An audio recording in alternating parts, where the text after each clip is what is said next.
Hello friends, स्वागत है आपका मेरे YouTube channel brothers trading academy में। तो आज जो हम लोग बात करने वाले हैं वो हम बात करने वाले हैं Nifty bank Nifty view for Tuesday, यानी कि 2 जून के लिए। इसमें मैं दो ऐसे स्टॉक के लिए बात करने वाला हूं जिसमें हम कहां पे हम बाइंग और सेलिंग की अपॉर्चुनिटी ढूंढ सकते हैं इंट्राडे के लिए। और हम बात करेंगे निफ्टी और बैंक निफ्टी इंट्राडे हम कहां बाय और कहां सेल कर सकते हैं।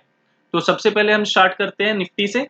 तो अगर निफ्टी एक्शनल में मैं बात करता हूं, अगर मैं डेली चार्ट के अकॉर्डिंग इसमें देखता हूं, तो डेली चार्ट के अकॉर्डिंग मुझे स्विंग में अभी कुछ नहीं दिखता है। सिर्फ और सिर्फ मुझे जो बाइंग और सेलिंग देखनी है, अगर मुझे पोजिशनल मैं काम करता हूँ, पोजिशनल सेल या पोजिशनल बाय करता हूँ, तो मुझे ये दो लेवल्स देख के रखने हैं। जो कि फर्स्ट लेवल जो होगा 15,667 के ऊपर अगर बैंक निफ्टी निफ्टी जो है डेली चार्ट में अगर क्लोज देता है तो यहाँ पे मैं बाय करूंगा डिलीवरी के लिए। जो मैं टारगेट रख सकता हूं यहाँ पे अप्रॉक्स 1% का अपसाइड के लिए मैं टारगेट रख सकता हूं, यानी कि लगभग लगभग मेरा जो टारगेट निकल के आएगा वो फर्स्ट टारगेट 15,800 का निकल के आएगा। अगर मुझे सेल साइड की पोजीशन बनानी है तो मैं सेल करूंगा 15,409 के नीचे, और मेरा जो टारगेट रह सकता है डाउन साइड का वो मेरा फर्स्ट टारगेट निकल के आएगा लगभग लगभग 15,300 के आसपास। अगर मैं निफ्टी इंटरनल की बात करता हूं कि हम इंटरडे में कहां पे बाइंग और सेलिंग कर सकते हैं, तो निफ्टी में अगर आप सामने देखोगे तो एक टेक्निकल के अकॉर्डिंग एक पैटर्न बन रहा है जिसको हम बोलते हैं हेड एंड शोल्डर पैटर्न। तो इसकी जो है वो मैक्सिमम ये चीज हो सकती है कि यहाँ पे ये ब्रेकडाउन दे। तो यहाँ पे अगर ये ब्रेकडाउन देता है तो हम जो लेवल्स लेके चलेंगे सेल साइड के लिए 15,536 के नीचे मैं सेल करूंगा। जो मेरा टारगेट होगा फर्स्ट वो होगा 15,496, सेकंड टारगेट जो मेरा होगा 15,424, और जो मैं स्टॉप लॉस लेके चलूंगा वो मैं ज्यादा बड़ा स्टॉप लॉस नहीं लेके चलूंगा। यहाँ पे मेरा जो स्टॉप लॉस निकल के आ रहा है उससे 34 पॉइंट्स का अपसाइड का स्टॉप लॉस निकल के आ रहा है। अगर मैं बाय साइड की अपॉर्चुनिटी ढूंढता हूं तो बाय साइड के लिए जो मैं बाय करूंगा, मेरे लेवल्स जो निकल के आ रहे हैं वो 15,618.5 के ऊपर अगर निकलता है निफ्टी तो मैं यहाँ पे बाय कर सकता हूं। फर्स्ट टारगेट जो मेरा निकल के आएगा वो निकल के आएगा 15,654। सेकंड टारगेट जो मेरा निकल के आएगा ये 15,713 का मेरा सेकंड टारगेट निकल के आएगा फॉर इंट्राडे। और जो स्टॉप लॉस मेरा रहने वाला है 15,585 का मेरा स्टॉप लॉस रहने वाला है। अगर यहाँ पे फर्स्ट टारगेट मेरा अचीव हो जाता है तो मैं अपने स्टॉप लॉस को जो लेके आऊंगा वो अपने टारगेट पे लेके आऊंगा, और अगर मुझे सेकंड टारगेट के लिए प्ले करना है तो अगर मेरा सेकंड टारगेट अगर अचीव हो जाता है तो मैं वहां से एग्जिट ले लूंगा, क्योंकि अभी निफ्टी ऑल टाइम हाई पे चल रहा है। तो अब हम बात करते हैं बैंक निफ्टी एक्शनल में। तो बैंक निफ्टी एक्शनल में मैं देखता हूं तो मुझे इसमें अभी बाय साइड के लिए अगर मैं देखूंगा पोजिशनल, तो मुझे पोजिशनली बाय जो करना है वो करना है 35,736 के ऊपर, और मैं पोजिशनली सेल के लिए देखूंगा तो 34,900 के नीचे ही मैं सेल करूंगा, और उसके पहले मैं बीच में पोजिशनल सेल के लिए पोजिशन नहीं बना सकता हूं।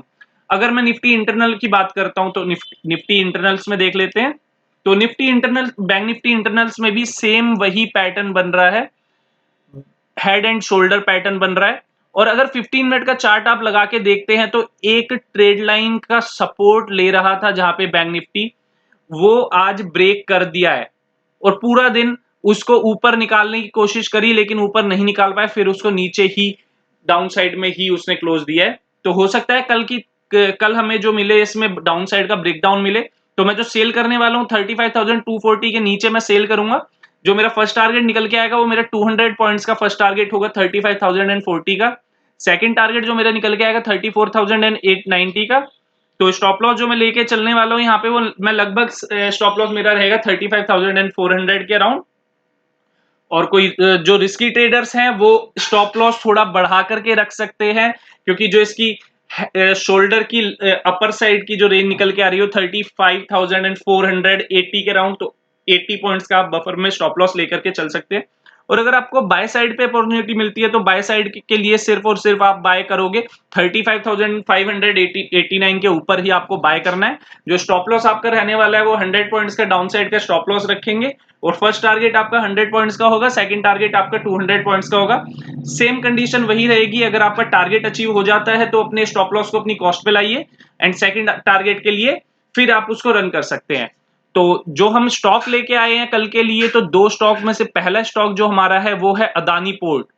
तो अदानी पोर्ट में जो आपको आज देखने को मिलेगा, आज अदानी पोर्ट ने यानी कि 1 महीने से ज्यादा की रेंज, 1 महीने के आसपास की ये रेंज जो है वो ब्रेक करके और अच्छे खासे वॉल्यूम में अपर साइड पे क्लोज दे दिया है। तो यहां पे मैं बाय साइड की पोजीशन, रिस्की ट्रेडर्स जो है वो बाय ऑन डिप भी कर सकते हैं, यानी कि छोटा सा अगर 785 सॉरी 795 के अराउंड, यानी कि यहां से अगर 2-3 पॉइंट नीचे मिलता है तो यहां से बाय कर सकते हैं। अदरवाइज आप लोगों को वेट करना होगा।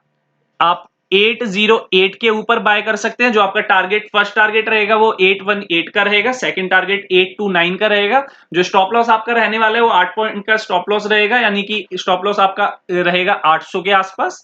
इसमें मुझे कोई सेल साइड की अपॉर्चुनिटी नहीं मिल रही है, तो मैं इसमें सेल साइड के लिए नहीं देखूंगा।